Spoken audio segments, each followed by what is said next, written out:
Lição número 1030. Bismillahirrahmanirrahim. Alhamdulillahi Rabbil Alamin. Wa salli wa sallim ala Rasulillahi sallallahu alayhi wa sallam wa ala alihi wa ashabihi ajma'in. Azka salatan wa atammu taslim. Wa ba'd. Qala Rasulullah sallallahu alayhi wa sallam: إذا أقيمت الصلاة فلا صلاة إلا المكتوبة أو كما قال عليه الصلاة والسلام والحديث أخرجه أصحاب السنن. Estimados irmãos, depois de termos abordado na lição passada o tema relacionado àquilo que o profeta sallallahu alaihi wasallam, no que diz respeito ao cumprimento, a observância rigorosa do salat obrigatório, e a seguida falamos dos seus sunnahs. Hoje vamos falar acerca de algo que o profeta sallallahu alaihi wasallam também recomendou, apesar do cumprimento destes sunnah. O que quero aqui dizer ao dizer apesar do cumprimento destes sunnah? Nós dissemos na conversa passada que o profeta sallallahu alaihi wasallam enfatizou certos sunnah, como por exemplo salat sunnah antes do fajr e sunnah antes de dhuhr. O hadith de Aisha radiallahu anha diz que o profeta sallallahu alaihi wasallam nunca deixou de fazer este sunnah. Portanto, temos aqui o aspecto principal, que é o salat obrigatório, pois temos os salats facultativos. Quando nós falamos do salat obrigatório, é antecedido de um chamamento geral, aquilo que chamamos de adhan, cuja história nós também conhecemos. Nos primórdios do Islã não havia adhan, era a salatul jamia, era um chamamento: está na hora de salat, juntem-se para o salat. Isso deixou o profeta sallallahu alaihi wasallam com certo receio, e a pretensão era de se encontrar uma forma especial de chamar as pessoas para o salat. E o profeta sallallahu alaihi wasallam pediu opinião aos seus companheiros, cada um ia dando a sua opinião. Olha, vamos fazer uma fogueira num lugar alto em que as pessoas, se virem aquilo, vão saber que está na hora de salat. Hoje não vamos tocar um sino como fazem os cristãos, hoje não vamos soprar numa trompeta como outros também fazem. Várias foram as opiniões, até que o sahabi Abdullah ibn Zayd ibn Abd Rabbi, ele veio numa manhã apressado ao encontro do profeta sallallahu alaihi wasallam, e ele relatou o sonho que viu relacionado ao chamamento para o salat, onde veio um indivíduo e disse para ele, o sahabi estava à procura de algo para que pudesse, no mercado, para que pudesse chamar para o salat. E ele disse, um anjo diz para ele: olha, quero que eu te mostre a melhor forma para chamar para o salat. Ele disse: quando chegar a hora de falar, profira as seguintes palavras. Então mencionou as palavras todas do adhan: diga Allahu Akbar, Allahu Akbar, Allahu Akbar, Allahu Akbar, até o fim. E ele, dia seguinte, logo veio apressadamente o profeta sallallahu alaihi wasallam e contou o sonho. Então o profeta sallallahu alaihi wasallam disse: innahu la ru'ya al-haq, é um sonho verdadeiro. Ensine essas palavras ao Bilal: fa innahu anda sautan, ele tem melhor voz para fazer o chamamento. Portanto, uma das coisas para o adhan é ter uma voz bonita, dar palavras certas, como nossos muadhin, mashallah, temos que agradecer, nos acordam para falar. Isto é nobre. Então, o profeta sallallahu alaihi wasallam disse que ensinasse a Bilal, e Bilal passou a chamar para o salat. O mesmo acontece, o adhan é para chamar as pessoas que estão fora do masjid, vir para o masjid. As pessoas já estão no masjid, a forma que chamamos também para dar o início ao salat é através do iqama. Faz-se o iqama, que são palavras similares ao adhan, que acrescenta-se depois de hayya ala al-falah, qad qamatis salah. E assim dá-se o início ao salat, e nós falamos desse aspecto. Portanto, os sunnahs foram enfatizados, que foi a lição passada. Os sunnahs foram enfatizados, nós temos que fazer este sunnah. Em particular o sunnah al-fajr, conforme o hadith do profeta sallallahu alaihi wasallam. O profeta nunca deixou, hadith da Aisha, nunca deixou de fazer este sunnah. E Bilal radiallahu anhu, hadith Bilal radiallahu anhu, que a casa do profeta estava mesmo ligada ao masjid, ia para a porta do profeta: as-salah ya Rasulallah, ó profeta, já está na hora de salat. Um dia Bilal vai para chamar o profeta sallallahu alaihi wasallam, o profeta demorou. Ou por outra, Bilal ficou ocupado com algumas coisas que Aisha esteve a pedir a Bilal radiallahu anhu. Até que depois Bilal veio ao encontro do profeta sallallahu alaihi wasallam, chamar para o profeta sallallahu alaihi wasallam, e o hadith aqui do Abu Daud nos menciona, ele diz que o profeta está na hora de salar. Então o profeta sallallahu alaihi wasallam disse, ok, eu demorei. O profeta sallallahu alaihi wasallam saiu e disse que eu demorei porque estava a fazer sunnah. Sou profeta, demoraste. E ele diz também, eu demorei, mas vi para chamar, porque Aisha pediu-me algumas coisas que eu fiquei ocupado com essas coisas. Mas, profeta sallallahu alaihi wasallam, tu demoraste para sair. Profeta, eu estava a fazer sunnah. Diz, mas demoraste muito, profeta. Ele disse, se eu demorasse mais do que isso, se tivesse que demorar mais que isso, eu demoraria, porque eu estava a fazer sunnah al-fajr e faria da melhor forma. Aqui, apesar de Bilal dizer ao profeta, tu demoraste. Então ele disse, eu estava a fazer sunnah al-fajr, eu faria da melhor forma este sunnah. Aqui, mais uma vez, enfatiza-se, não é, o sunnah antes do salat al-fajr. Os ulamás explicam que quem é imam, por exemplo, chegou e pretende fazer sunnah al-fajr, ele pode até fazer sunnah depois de dirigir o salat, por mais que esteja mesmo na hora, na base deste hadith. A proibição do profeta sallallahu alaihi wasallam, idha uqimat as-salat fala salata illa al-maktuba. Quando se fizer o iqama, não se pode fazer nenhum outro salat para além do salat obrigatório.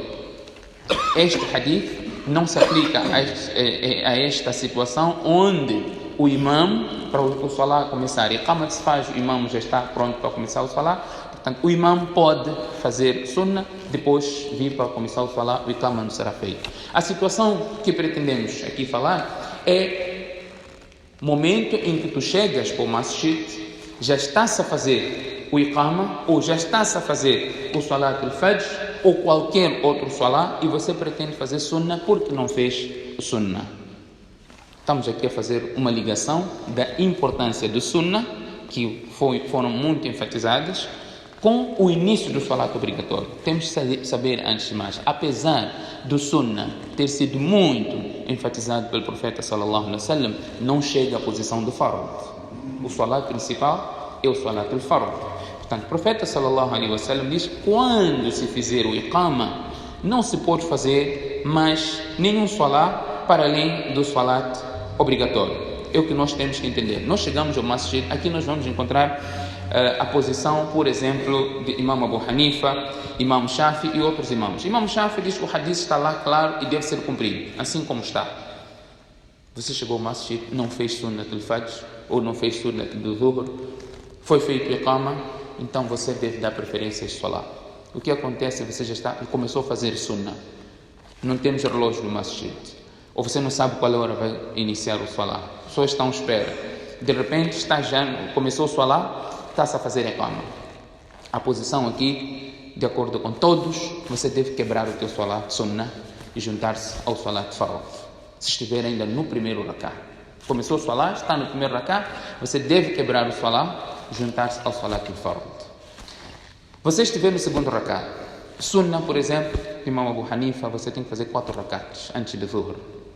Você está no primeiro rak'ah, tendo um princípio do Coran, وَلَا تُبْطِلُوا أَعْمَالَكُمْ, não pode invalidar as vossas ações. Imam Abu Hanifa diz que você deve encurtar aquele sunnah de 4 rakat, está no primeiro rakat, faz somente 2, de forma bem apressada, tendo em conta os princípios todos do salat. O que era 4 passa a ser 2, faz salam e junta-se ao salat obrigatório. Isto é quando você começou já a fazer o sunnah, já fez um rakat. Se você fez, está no terceiro rakat, ou está no tashahhud, você deve fazer logo salam. Está no terceiro rakat, então você termina, esta posição de Imam Abu Hanifa, termina o 4 rakat para não invalidar o teu salat. Não é que você já deu início e você tem um rakat para terminar, e aí você vai proceder desta maneira. Mas se estiver logo no princípio, você deverá quebrar o salat e juntar-se ao salat. Você quer fazer sunnah al-fajr, né? Chegou e o profeta sallallahu alaihi wasallam diz, não abandone o sunnah al-fajr, por mais que os cavalos tenham que passar por cima de vós. Com base neste hadith, uns acham que quando, ou até uma das posições no madhhab Hanafi é de você, se o Salat al-Fajr começou, você está ir para o masjid, está a sair de casa, você está a ouvir que o Salat já começou. Se você tiver a certeza, fazendo sunnah, você não vai perder Salat. Não vai perder Salat, você pode fazer. Não perder Salat, quando é que é não perder Salat?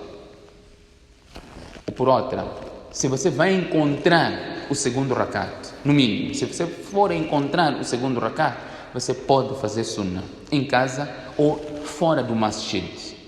Fora do masjid, não no masjid. E temos aqui a posição do madhhab Hanafi de Sahib Hidayah. Hidayah é um livro de fiqh da Hanafi, um livro extremamente relevante para o madhhab. Vem mencionado: وَمَنْ انْتَهَى إِلَى الْإِمَامِ فِي صَلَاةِ الْفَجْرِ وَهُوَ لَمْ يُصَلِّ رَكْعَتَيِ الْفَجْرِ. Aquele que chegar no masjid, chegou no masjid onde o imam está a fazer salat fard, e ele não fez o sunnah de fajr, إِنْ خَشِيَ أَنْ تَفُوتَهُ رَكْعَةٌ يعني من صلاة الفجر لاشتغاله بالسنة ويدرك الركعة الأخرى وهي في الثانية يصلي ركعتي الفجر عند باب المسجد.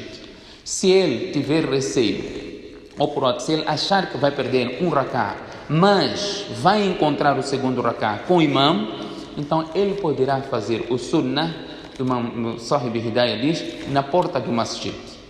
Na porta quer dizer fora do masjid, não no masjid. Não no masjid. Por quê? Porque no masjid está a fazer salat fard. Ele não pode estar a fazer um outro salat enquanto está a fazer o salat al-fard. E ele menciona exatamente, não pode fazer no masjid, porque o profeta sallallahu alaihi wasallam diz: إِذَا أُقِيمَتِ الصَّلَاةِ فَلَا صَلَاةَ إِلَّا الْمَكْتُوبَةَ.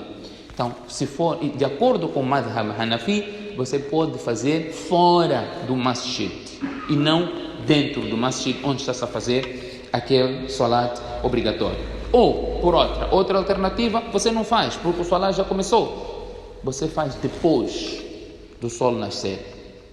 Depois do sol nascer, porque tem um outro hadith que não se pode fazer nenhum salat depois do salat al-fajr até o nascimento do sol. Mas Imam Shafi e outros imãs são de opinião que pode-se fazer depois do salat al-fajr. E este hadith excepciona-se ao salat al-fajr. Este hadith que eu mencionei, da proibição, excepciona-se ao salat al-fajr por causa de um outro hadith também, a conjugação. O profeta sallallahu alaihi wasallam viu um sahabi, depois do salat, levantou e fez 2 rakats. O profeta sallallahu alaihi wasallam diz: qual é o salat que você fez conosco? Subh arba, salat al-fajr tem 4 rakats.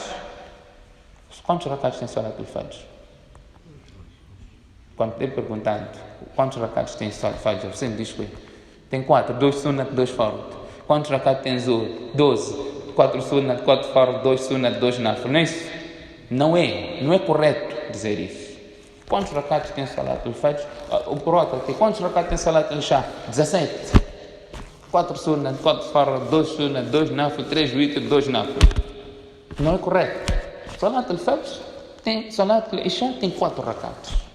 Sunnat não tem limite, se for facultativo. Sunnat antes de isha pode ser 4. Depois, mu'akkada são 2. Nafil não é 2. É quanto você quiser, não há limitação. Aqui o profeta sallallahu alaihi wasallam está a perguntar: subh arba, salat al-fajr tem 4 rakats? Está admirado. Então, quando você era perguntado antes, quantos rakats tem fajr? É 4. 2 sunnat, 2 fard. Não, fajr tem 2 rakats. Então, o profeta falou: subh arba, salat al-fajr tem 4 rakats? Ele disse: não, o profeta, eu não fiz antes. Então, o profeta sallallahu alaihi wasallam manteve-se em silêncio e consentimento. Então, no outro hadith, diz: ok, faça, mas não repita. Não é? É consentimento. Não repita, porque a situação, no outro hadith, há um consentimento geral. O profeta sallallahu alaihi wasallam, diante de uma situação que está sendo feita, ele vê aquilo e ele manter-se em silêncio torna-se consentimento. يا أيها الرسول بلغ ما أنزل إليك من ربك وإن لم تفعل فما بلغت رسالته. E isso está claro no princípio dos ahadith, o que definição de hadith, o que o profeta sallallahu alaihi wasallam disse, o que o profeta sallallahu alaihi wasallam fez como sharia, e o que o profeta sallallahu alaihi wasallam não disse, não fez, foi feito na sua presença e ele manteve-se em silêncio.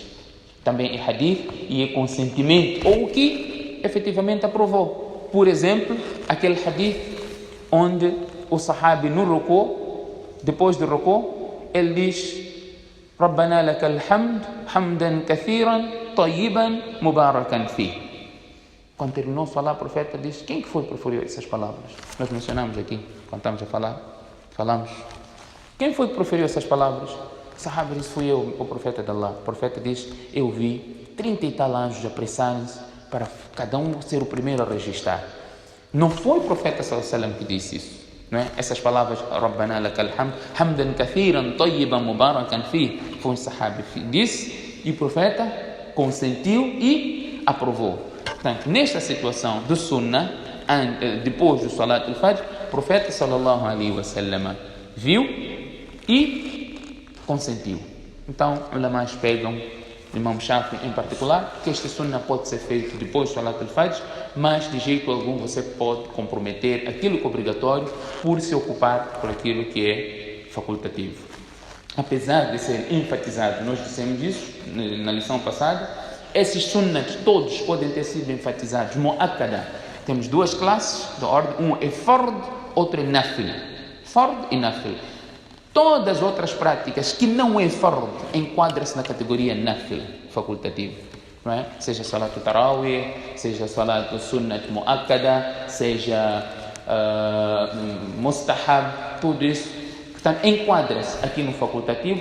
E ulamás depois dividem o facultativo em facultativo muito enfatizado, o que não foi, o só foi enfatizado, o profeta fez, recomendou a fazer. Então entramos aqui sunnat muakkada, wajib, mustahab, mandub, nafil, tudo enquadra-se aqui no facultativo. Portanto, apesar desta recomendação de se fazer o sunnah, os enfatizados, nunca podemos fazer o sunnah enquanto está-se a fazer fard, pela proibição geral do profeta sallallahu alaihi wasallam: idha uqimat as-salah fala salata illa al-maktuba. Quando se fizer o iqama, não se pode fazer nenhum outro salat além do salat obrigatório. Que Allah subhanahu wa ta'ala conceda-nos o tawfiq. Subhanakallahumma bihamdik, nashhadu an la ilaha illa ant, nastaghfiruka wa natubu ilayk.